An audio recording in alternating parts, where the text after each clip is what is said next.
La charia est un concept fondamental de l'islam, souvent traduit par loi islamique, mais sa signification est beaucoup plus large.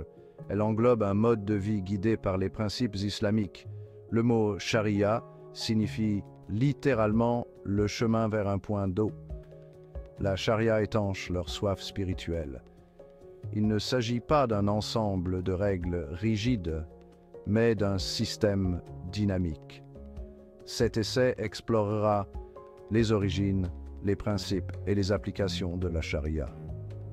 Abonnez-vous et encouragez le créateur de contenu si ce thème vous intéresse en cliquant sur le lien d'affiliation en description.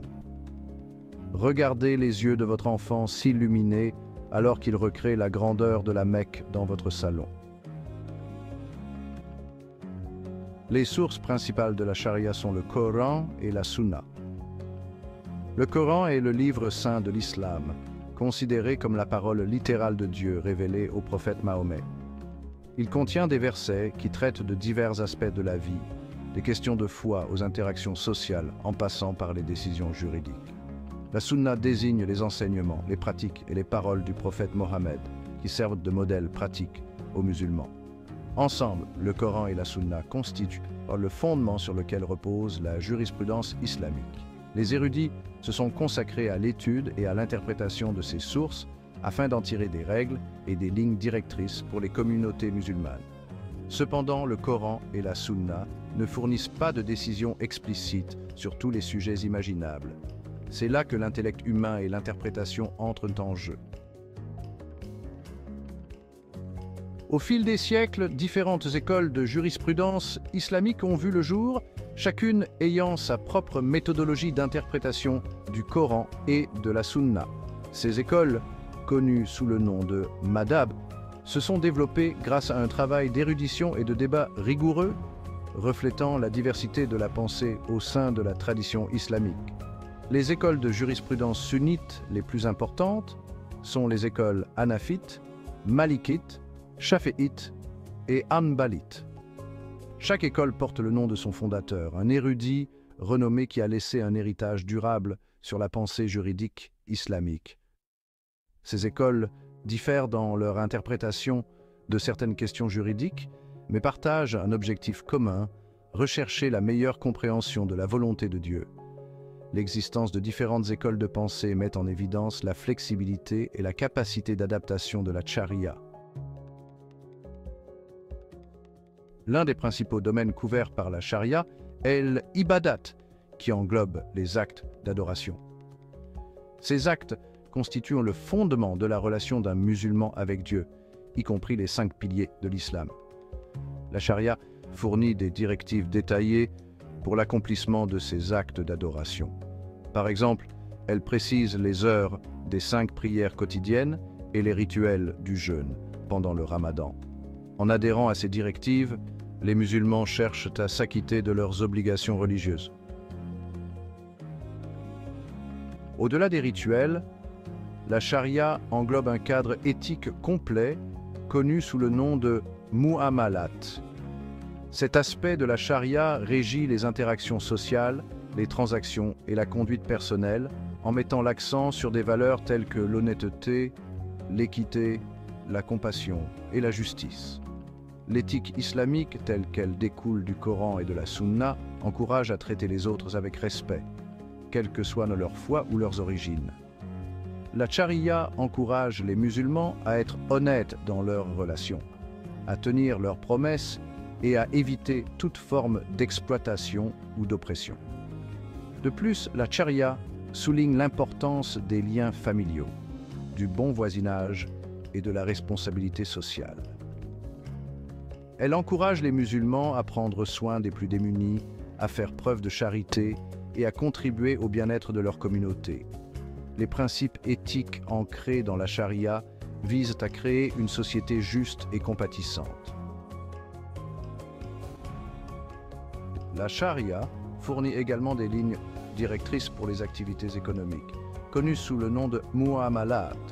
La finance islamique, par exemple, est régie par des principes tels que l'interdiction de l'intérêt, ou riba, et de l'incertitude excessive, ou gharar.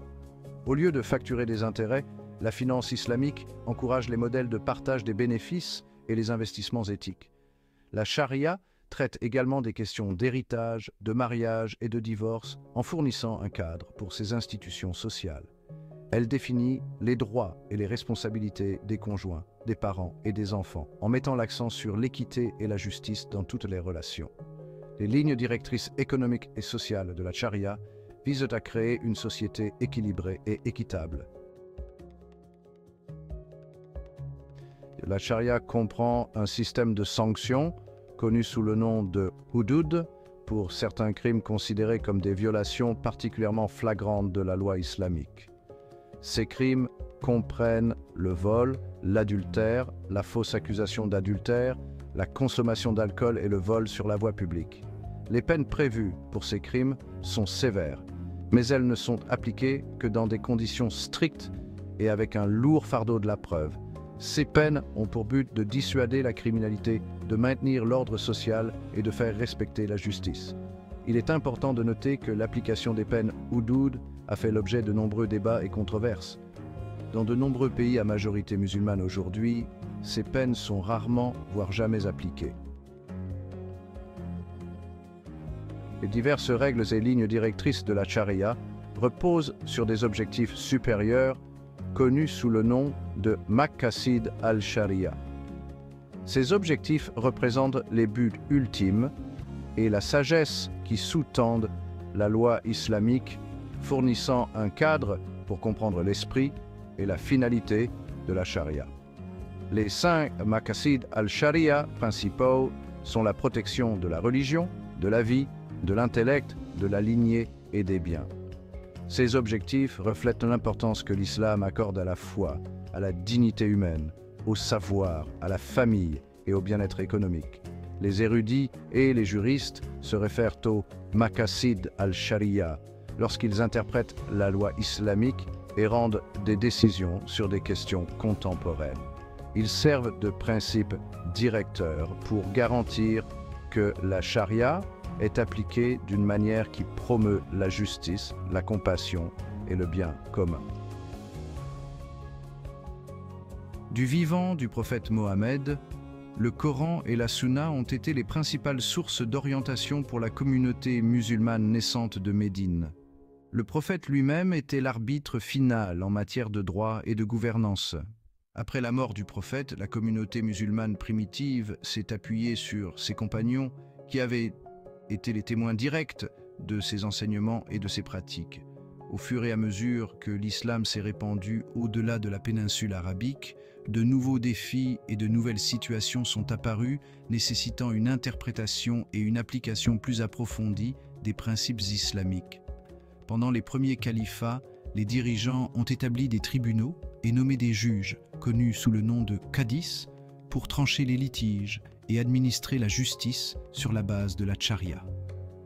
Cette période a vu la codification du droit islamique et l'émergence des premières écoles de jurisprudence. Tout au long de la période médiévale, la recherche islamique a prospéré. Des érudits renommés ont systématisé le droit islamique, rédigé des commentaires sur des textes classiques et développé des théories juridiques sophistiquées. Cette époque a vu la consolidation des grandes écoles de jurisprudence. L'expansion du monde islamique a mis les musulmans en contact avec différentes cultures et traditions juridiques. Cette interaction a conduit à un développement et à un raffinement accru de la charia, les érudits cherchant à relever de nouveaux défis et à intégrer les coutumes locales lorsque cela était approprié. Cependant, la période coloniale, qui s'étend du XVIe au XXe siècle, a posé des défis importants à la mise en œuvre de la charia. Les puissances coloniales européennes ont souvent imposé leur propre système juridique, marginalisant le droit et les institutions islamiques. À l'ère postcoloniale, les pays à majorité musulmane ont été confrontés à la question de l'intégration de la charia dans leur système juridique. Il existe un large éventail d'approches allant des États laïques aux pays où la loi islamique est suprême. Certains pays ont intégré des éléments de la charia dans leur droit de la famille, d'autres ont mis en œuvre des réglementations relatives à la finance islamique, l'application de la charia dans le monde moderne est complexe et multiforme. Les défis contemporains ont suscité un regain de débat et de recherche sur l'interprétation de la charia.